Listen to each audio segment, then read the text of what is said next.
Hi hello नमस्ते. मी पूजा. मी आणि बरंच काही या यूट्यूब चॅनलवर तुम्हा सगळ्यांचं अगदी मनापासून स्वागत करते. दह्यामध्ये बटाटा घालून तर पहा, काय कमालीची रेसिपी तयार होते खरंच. एकदा ही रेसिपी केली तर नेहमीच कराल. करायला खूप जास्त सोपी आहे आणि उन्हाळ्यामध्ये तोंडाची चव वाढवणारी आहे. व्हिडिओ शेवटपर्यंत पहा. व्हिडिओ आवडल्यास व्हिडिओला लाईक करा. नवीन असाल तर प्लीज एक सबस्क्राईब करून घ्या. त्याचबरोबर सोबतचं बेल आयकन प्रेस करा, जेणेकरून माझ्या व्हिडिओचं नोटिफिकेशन सगळ्यात आधी तुम्हाला येईल. तर इथे बघा, मी भरपूर लसूण आणि भरपूर मिरच्या घेतलेल्या आहेत. आपल्याला या रेसिपीसाठी लसूण मिरच्या भरपूर लागतात. तर बघा, आता लसूण आणि मिरची आपल्याला असं दरदरीत मिक्सरला वाटून घ्यायचे, अगदी या पद्धतीने. आता हा वाटलेला लसूण आणि मिरची एका वाटीमध्ये मी काढून ठेवली. त्यानंतरनं 1 वाटीभर इतपत मी दही घेतलेले. हे दही जास्त आंबट नाही आहे आणि खूप कमी आंबटही नाही आहे. त्यानंतरनं यामध्ये आपल्याला बघा 1 चमचाभर बेसनपीठ घालायचे, अशा पद्धतीने. आता बटाट्याचा वापर कुठे करायचा तुम्ही म्हणाल, यामध्ये तर बेसनपीठ घातलं, दह्यामध्ये बटाटासुद्धा जाणार, कुठे आणि कसा पुढे बघा. तर बघा, इथे मी मिक्सरला हे एकदा फिरवून घेतलं. त्यानंतरनं काय करायचं, कढई गरम करून घ्यायची आहे. त्यामध्ये तेल घालायचं.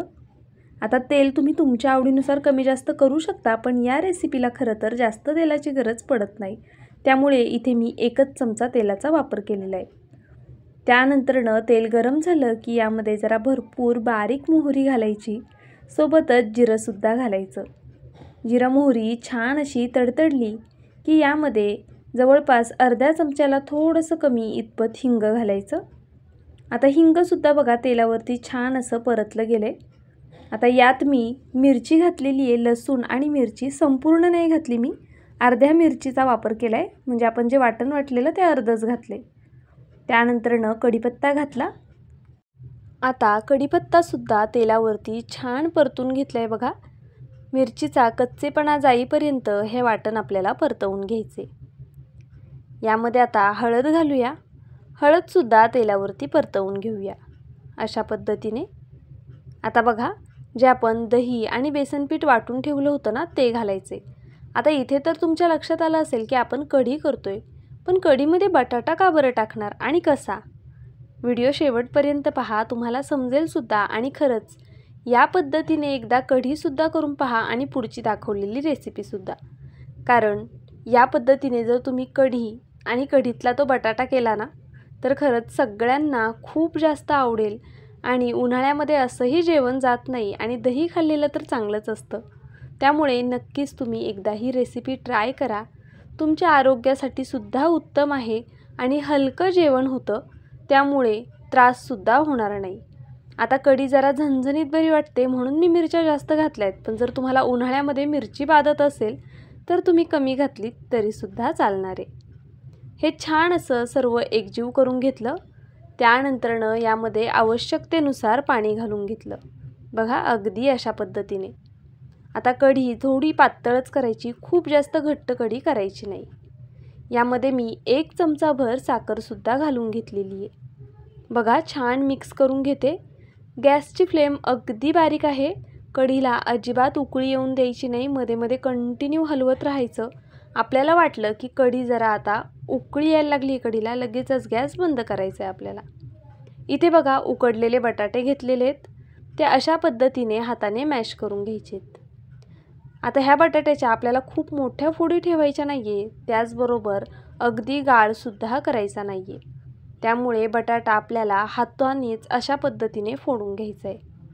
आता व्हिडिओ इथपर्यंत पाहिलाच आहे. थोडा जरी आवडला असेल तर प्लीज माझ्या व्हिडिओला एक लाईक नक्कीच करा. त्याचबरोबर सबस्क्राईबसुद्धा करून घ्या, जेणेकरून माझ्या व्हिडिओचं नोटिफिकेशन सगळ्यात आधी तुम्हाला येईल. बघा, बटाटा सगळा छान असा कुस्करून घेतला. त्यानंतरनं तडका पॅनमध्ये थोडं तेल घातलं होतं. 1 पळीभर तेल असेल.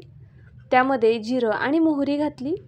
जिरं मोहरी छान तडतडून दिली. त्यानंतरनं यामध्ये हिंग घालायचे आपल्याला. तर बघा, हिंगसुद्धा छान फुललं की कढीपत्ताची पानं घालायची. आणि पानं छान तडतडली ना की त्यानंतरनं आपल्याला यामध्ये जे आपण मिरची आणि लसूण वाटून ठेवला होता ना, अर्धा कढीसाठी वापरलाय, अर्धा यामध्ये घालायचा।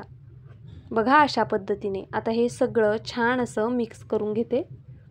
पुन्हा मिरचीचा कच्चेपणा जाईपर्यंत हे मी परतवून घेतलं। त्यानंतरनं यामध्ये थोडीशी हळद घालायची, धना पावडर घालायची आणि सोबतच आपल्याला यामध्ये मॅगी मसालासुद्धा घालायचा आहे। तुम्ही मॅगी मसाल्याऐवजी चाट मसालासुद्धा वापरू शकता किंवा पावभाजी मसाला वापरलात तरीसुद्धा ह्या रेसिपीला खूप छान टेस्ट येते। आता बघा हे छान परतून झालेलं आहे, हे आपण ह्या बटाट्यावर घालून घेऊया। अशा पद्धतीने बघा मी संपूर्ण हे या बॅटरमध्ये घालून घेतलेलं आहे। जो कुस्करून ठेवलेला बटाटा आहे त्यात घालून घेतलं।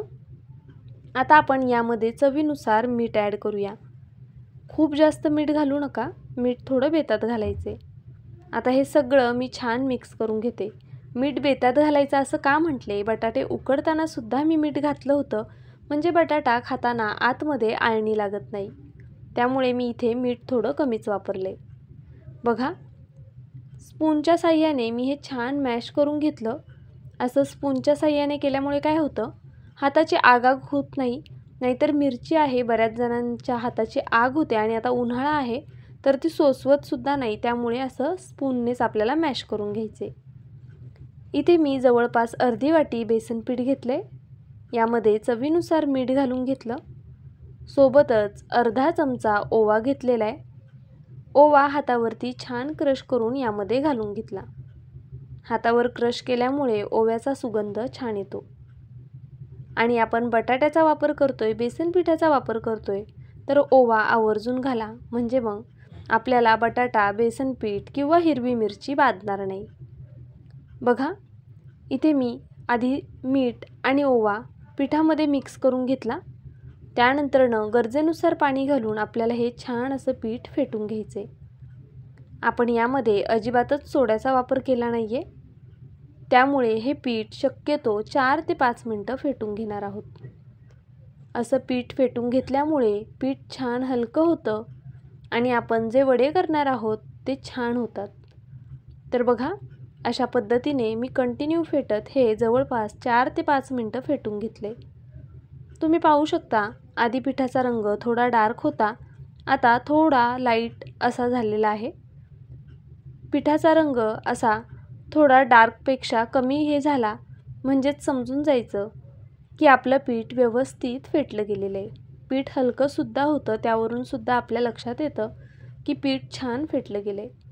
किंवा तुमच्या लक्षात येत नसेल तर तुम्ही कमीत कमी 4 मिनटं तरी हे पीठ फेटून घ्या। आता बघा बटाट्याच्या बॅटरमध्ये मी भरपूर अशी कोथिंबीर ॲड केली। आता आपल्याला याचे वडे करायचे आहेत, तर कोथिंबीर छान मिक्स करून घेते।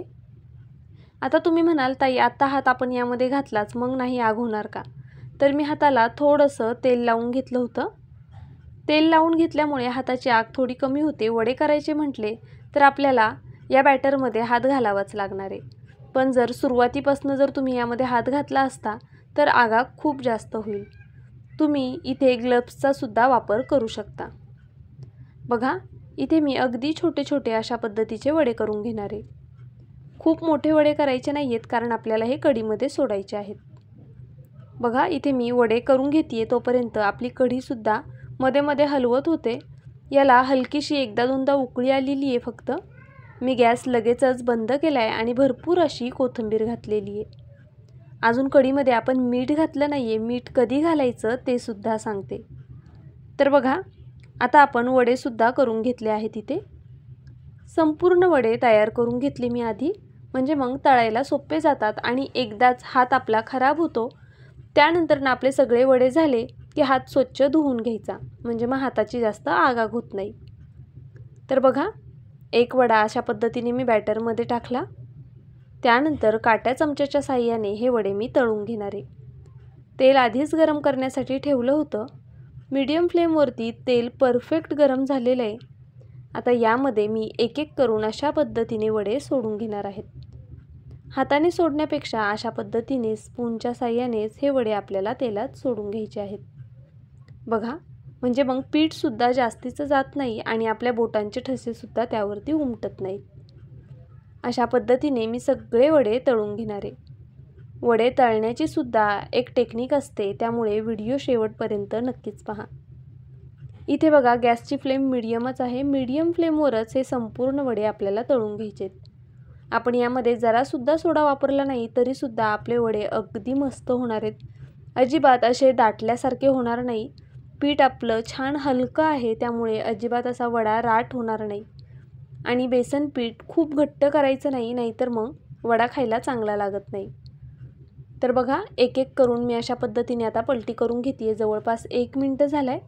गॅसची फ्लेम मीडियम टू हाय आहे. 1 मिनिटानंतर गॅसची फ्लेम थोडीशी वाढवायची आणि हे वडे तळून घ्यायचे. आपला बटाटा आतपर्यंत छान शिजलेलाच आहे, आपल्याला फक्त बेसन पीठ शिजवायचे. तर बघा मस्त असा रंग आलेला आहे वड्यांना आणि पाहू शकता किती छान दिसतात ते. आता हे वडे आपण अशा पद्धतीने काढून घेऊया. बघा आपण यामध्ये सोडा वापरला नाही, त्यामुळे वडे तेलसुद्धा अजिबात पिणार नाही. तर इथे मी अशा पद्धतीने हे वडे काढून घेतले आहेत. कढीमध्ये मीठ कधी घालायचं ते सुद्धा पुढे सांगणार आहे आणि असं का ते सुद्धा सांगणार आहे. व्हिडिओ शेवटपर्यंत नक्कीच पहा. इथे बघा त्याच पद्धतीने मी बाकी राहिलेले शिल्लक वडेसुद्धा तळून घेतले आणि जे आपलं बेसन पीठ थोडंफार राहिलं होतं ना, त्याची अशा पद्धतीने छान भजीसुद्धा घालून घेतली. अगदी पातळ पातळ अशी तार टाकली की मग ती खायलासुद्धा छान कुरकुरीत लागते. आमच्याकडे याला चुरासुद्धा म्हटलं जातं. तुमच्याकडे काय म्हणतात ते कमेंट करून नक्कीच कळवा. त्या चुऱ्याची चटणीसुद्धा छान होते. मी माझ्या चॅनलवरती ऑलरेडी ती चटणी अपलोड केलेली आहे, पण त्याला बरेच दिवस झालेत. तुम्ही म्हणत असाल तर परत एकदा अपलोड करेल. कमेंट बॉक्समध्ये मला नक्कीच म्हणा की ताई वडापावची चटणी करून दाखव. नक्कीच मी तुमच्यासोबत तो व्हिडिओ शेअर करेल. बघा मस्त असे आपले हे वडे तयार झालेले आहेत. माझी आजची ही छानशी रेसिपी कशी वाटली कमेंट करून नक्कीच कळवा. व्हिडिओ आवडला असेल तर लाईकसुद्धा करा. नवीन असाल तर प्लीज सबस्क्राईब करा आणि तुमच्या मित्रमैत्रिणींपैकी किंवा नातेवाईकांपैकी कोणाला जर कढी वडा आवडत असेल तर त्यांना हा व्हिडिओ नक्कीच शेअर करा. बघा मस्त वडे तर झाले आहेत, पण आता कढीमध्ये मीठ कधी टाकायचं आणि नक्की हे वडे खायचे कसे, जर तुम्ही नवीन असाल, कधी कढी वडे खाल्ले नसतील तर संपूर्ण व्हिडिओ नक्कीच पहा. बघा आपण जेवण करताना कढी गरम असेल तर खायला मजा येते. आता इथे माझा थोडा टॉर्चचा प्रॉब्लेम होतो आहे, त्यामुळे टॉर्च ॲटोमॅटिक बंद चालू होत होता. मला समजत नव्हतं काय होतं आहे. तर असो बघा कढी खाताना गरमच छान वाटते. जेवताना कढी गरम छान वाटते, त्यामुळे मी काय केलं, आता वडे तळून घ्यायला वेळ लागला. कढी आधीच तयार झाली होती. मीठ जर टाकून आपण नंतरनं कढी गरम केली तर ती लगेच फुटते, त्यामुळे लगेच मीठ घालायचं नाही. आता जेवायला बसायचं आहे ना, तर मग पुन्हा कढी जरा गरम करून घ्यायची, त्यानंतरनं त्यामध्ये मीठ घालायचं गॅसवरनं खाली उतरवल्यानंतरनं. आता चला मी प्लेटसुद्धा तयार करून घेते. बघा ही कढी तुम्ही चपाती भाकरीसोबतसुद्धा खाऊ शकता, पण कढी खाण्याची खरी मजा भातासोबत आहे आणि त्याचबरोबर ती नुसती खायलासुद्धा खूप छान लागते. आमच्याकडे भाताबरोबर तर कढी खाल्लीच जाते, पण अशी सेपरेट प्लेटमध्ये सुद्धा खाल्ली जाते, कारण ती स्पूनने खाण्याची जी मजा आहे ना, ती खरंच काही औरच आहे. एकदा तुम्ही नक्की या पद्धतीने ट्राय करा. जसं मी व्हिडिओत दाखवते त्या पद्धतीने तुम्ही प्लेट करून घ्या. बघा सगळे आवडीने खातील. तर बघा अशा पद्धतीने मी एका प्लेटमध्ये वडे ठेवले आहेत आणि वरतून भरपूर अशी कढी ठेवलेली आहे, पाहू शकता तुम्ही. आता चला भातावर सुद्धा आपण एक वडा ठेवूया आणि यावर सुद्धा कढी टाकून घेऊया. आता खरं तर खाताना मी भातामध्ये भरपूर कढी घेते, पण इथे प्लेटमध्ये खूप सगळीकडे पसरली जाईल त्यामुळे थोडीच घातली आहे. पण भात ज्यावेळेस कढीमध्ये असा पूर्ण बुडालेला असतो ना, त्यावेळेस खरंच तो खायला काही वेगळीच मजा येते. तुम्हालासुद्धा अशा पद्धतीने भात खायला आवडतो का हो? मला कमेंट करून नक्कीच कळवा. आणि माझी ही कढीची रेसिपी तुम्हाला जर आवडली असेल तर प्लीज व्हिडिओला एक लाईक करा, कारण तुमचं एक एक लाईक हे आम्हाला खूप प्रोत्साहन देतं. त्याचबरोबर नवीन असाल तर सबस्क्राईबसुद्धा करून घ्या, कारण आपल्या चॅनलवरती भरपूर रेसिपीज मी अपलोड केलेल्या आहेत, त्यासुद्धा पहा आणि येणाऱ्या नवीन रेसिपीजसुद्धा तुम्हाला पाहता येतील. सोबतचं बेल आयकॉन प्रेस करून घ्या. आधी म्हटल्याप्रमाणे नातेवाईकांमध्ये शेअर करा आणि उद्याच्या व्हिडिओची वाट पहा. बाय.